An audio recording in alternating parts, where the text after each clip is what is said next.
Hello there folks, it is Toby from TIJ Music and welcome to a new video. Today it is time for an album review and today we are reviewing a Motorhead album. The first time on the channel I have reviewed a Motorhead album and I am very excited to do so. I was just casually sitting on Spotify this morning playing through my playlist and all of a sudden Dead Men Tell No Tales, of course the opening track from the album we're going to talk about, came on in my shuffle and I thought I'm going to listen to this album today, make a review of it and get a Motorhead review on the channel. So the album I'm talking about, of course, is Motorhead's third album, the middle point of their big era, their classic era. Certainly commercially, you might not agree, but I certainly think that the three albums, Overkill, this one, Bomber. In fact, I'm going to take it out of the sleeve for a second because it is shining against the light. But this album, Bomber, it is an awesome album, great album art, which we'll talk about in a minute. 10 tracks overall. You can see the three guys on the back as well as the track listing.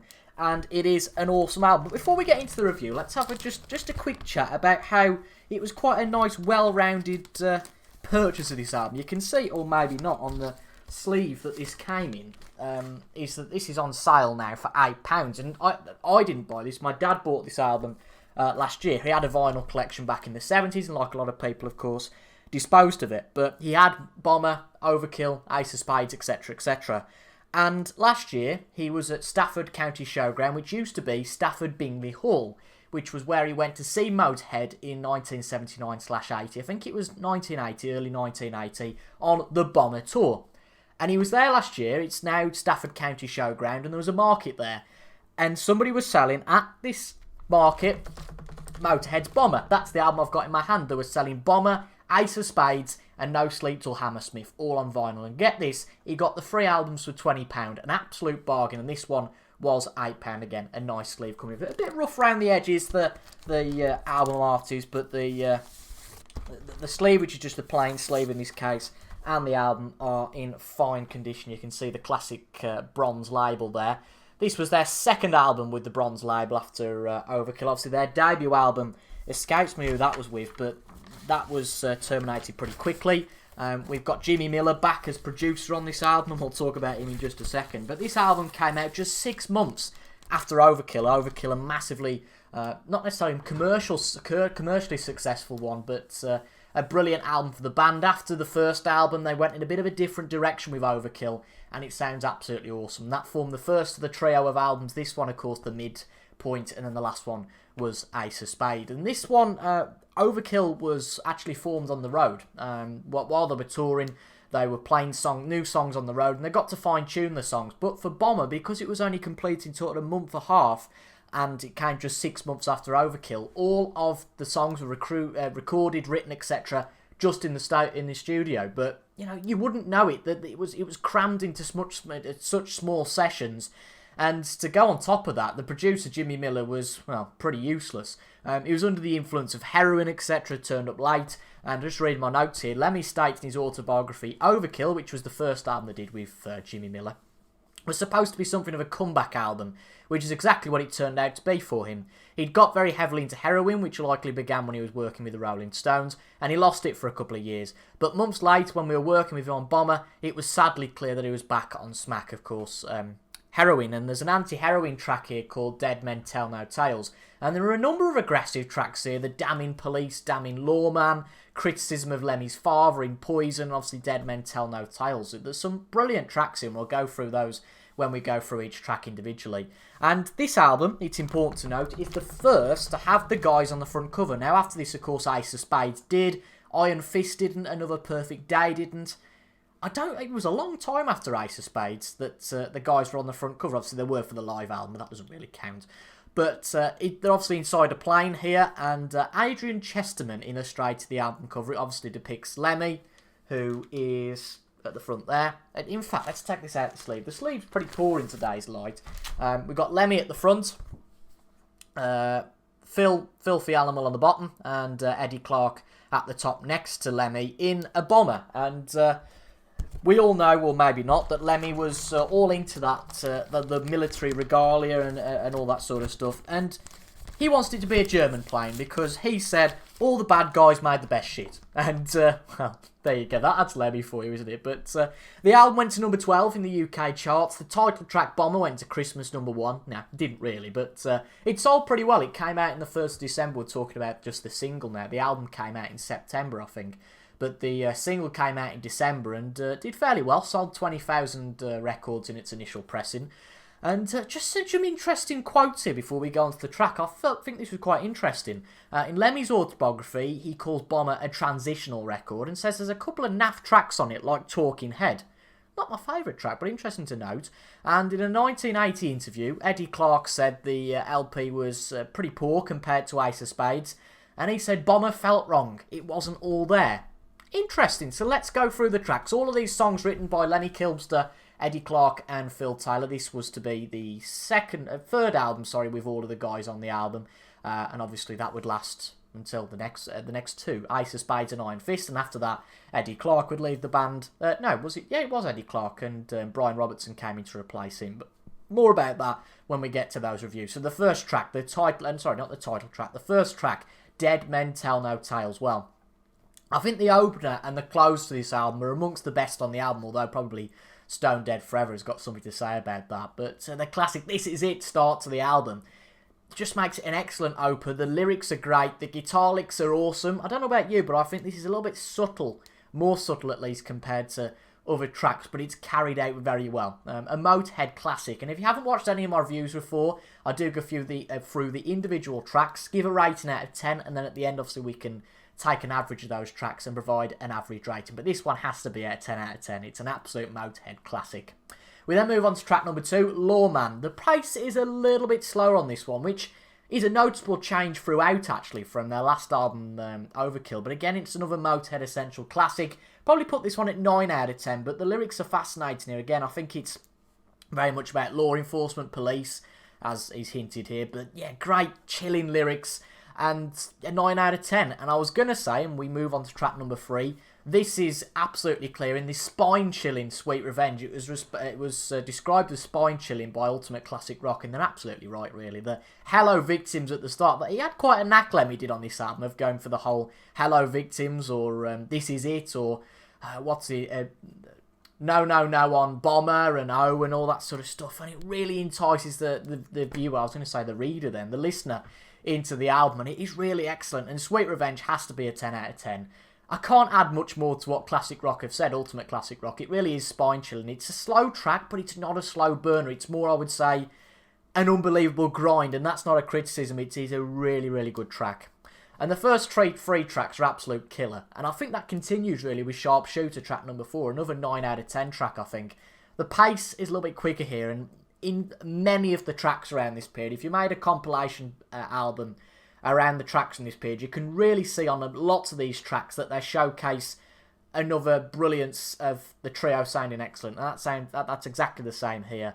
You can really use a lot of the same comments, can't you, to describe what you feel when you're listening to a lot of these tracks. They're very, very similar, but that's not a criticism. It's that the album is really consistent. And again, I'm going to do a review for Overkill and Ace of Spades in weeks and months to come, but they're going to be very similar to this because the consistency is absolutely brilliant, and Sharpshooter, another 9 out of 10. And the same rating has to go to the 5th track, Poison.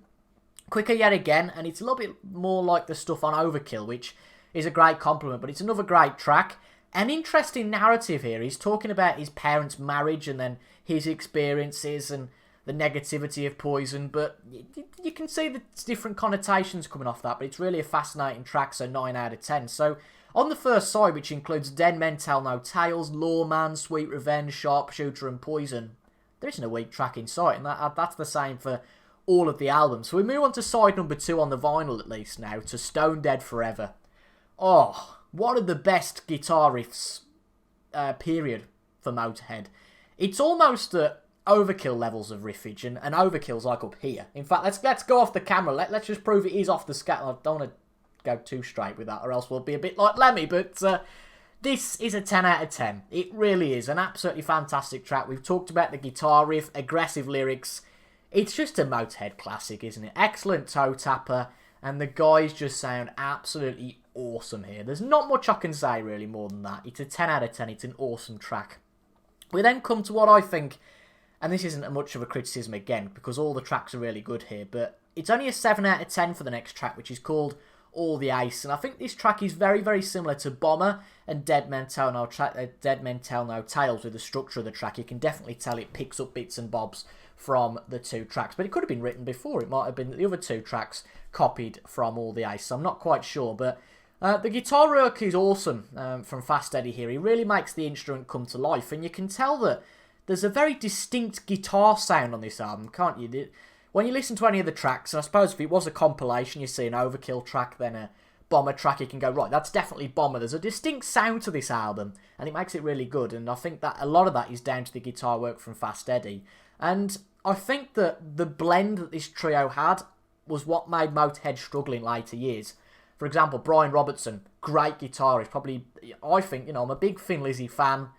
Him and Scott Gorham, the twin guitars, really made Thin Lizzy, but it didn't quite work in Motorhead. I think Another Perfect Day sounds a little bit Thin Lizzy to me, which, again, is no criticism at all. I'm finding myself saying that a lot today, but this trio was the perfect trio for a reason. And although All the Ace is only a 7 out of 10, it's another cracking track, it really is. It's just one that I'm not so keen on. Step Down is a track with Fast Eddie on vocals. I mean, a lot of this review is Fast Eddie, Fast Eddie. We can't remember, of course, the contributions of Phil Campbell on... Is it Phil... Is it... Oh, no, it's not. It's Phil Taylor, you idiot. Phil Campbell. Phil Taylor on drums. We can't forget his contributions. He does really well on the drums. And again, as I've said, each part of this trio really works well together. And Step Down has Fast Eddie on vocals. He really has it all, doesn't he? Again, another quote from Lemmy here. He'd been bitching that I was getting all the limelight talking about Lemmy here, but he wouldn't do anything about it. I got sick of him complaining, so I said, right, you're going to effing sing one on this album. He hated it, but really, he was a good singer. He was. He really was a good singer. He wasn't used much. Again, he was used on this track, Step Down. But if he was the lead singer for this group, of course, it wouldn't sound like Lemmy, but it would work. Really good singer is Fast Eddie. It's a lot different to Lemmy, but then who's in the same street as Lemmy when you're comparing vocals? There isn't anybody, is there? But Fast Eddie's a really good vocalist. An 8 out of 10 on this one. It's a different kind of track, obviously for the clear reason that Lemmy's not on vocals, but I like it. It's not heavy in terms of lyrics, but that's there for a reason, because Eddie really shines on the guitars on this one. Penultimate track on the album then, it was the one that Lemmy criticised in his autobiography. That's Talking Head. Another great album track, another 8 out of 10. This one very much talks about government propaganda on the news, and that journalists are effectively talking heads rather than human beings. And again, because of the meanings of the track, it's not just classic rock and roll where it's throwaway meaning, and there's no problem with that. But what isn't thought about enough, I think, when people describe Motorhead, is that Lemmy was a very good lyricist. Absolutely excellent. You look at the lyrics of some of his tracks, I think maybe more on Ace of Spades and Overkill more than this album potentially, but some of the lyrics are absolutely fantastic. Take Stay Clean from Overkill, a very simple track, but it's got a few different meanings, and you interpret how you want to. But there are so many tracks you can go deeper into. What's the word? What's the word I'm looking for there? You can go deeper into it. It's delve, I suppose. You can dive. That's the word. You can have a bit more of a deep dive into these tracks, and it's very interesting looking at the lyrics and analysing them. And Lemmy's very much underrated in that regard, I really think. Then the last track, well, one of the best title tracks of all time, Bomber. 10 out of 10, obviously. This track really has it all. Can't really add much more to this one. It's killer Motorhead. It's like Overkill, Ace of Spades. And I'm talking both there about the tracks themselves and their albums and the accompanying tracks on this and the albums. And the infamous no at the start of the track is awesome. It really is. And the great drum, guitar, bass beat, as I've said before, the way the trio really blends together is awesome. Great lyrics as well. There's nothing more I can add there. And that brings out, at the end of the album, a verdict, which is a brilliant verdict, by the way. This is going to join my elusive 3 or 4 albums at the top of the album review list. I think those are Dire Straits' Love Over Gold, Pink Floyd Animals. There's one more that got a 9 out of 10. This is what this album has got as well. 9 out of 10. It might be Back in Black, AC/DC. Or maybe British Steel, Judas Priest. Not sure. I'll have to update those rankings later on. But a 9 out of 10, I wasn't expecting that, but to be fair, well deserved. It's a solid album, this, isn't it? That forms one part of the amazing trio of albums. I'll be ringing reviews for the other two in the future. I would say, when I'm just thinking about it in my head and not being particularly analytical looking at ratings of tracks, that this is actually the least favourite out of the three classic albums. But that's not a critique, because Overkill and Ace of Spades are so great. I mean, it just proves, doesn't it? This has got a 9 out of 10, and I'm saying this is weaker than two other albums. And the highest I've ever given an album on an album review is a 9 out of 10. I'd probably give The Wall 10 out of 10. That's my favourite album of all time. But 9 out of 10 really shows that Bomber is a great album. So if you've never heard the album Bomber by Motorhead and you're into hard rock, heavy metal, rock and roll, all that sort of thing, go and listen to it. It really is well worth listening to. The tracks to listen to, in particular, I've talked about Bomber, Sweet Revenge, Stone Dead Together Forever, Dead Men Tell No Tales. But really, all of these tracks are awesome, as I've said before. The fact that all the aces are 7 is not necessarily a critique of the track. It's just comparing them maybe to the other tracks on the album.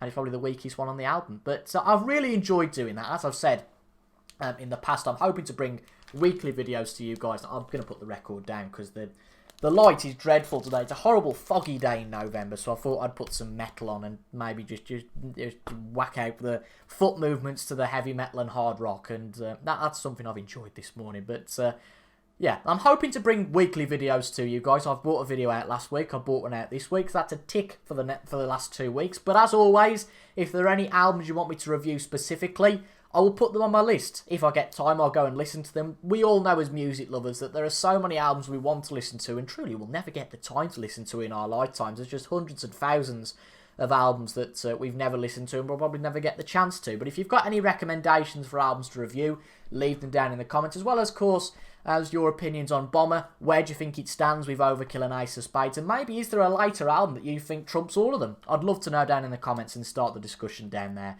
Anyway, that's been it from me today. I've been Toby from TIJ Music. Enjoyed the rest of your music listening day, and I will see you guys in the next one. Goodbye for now.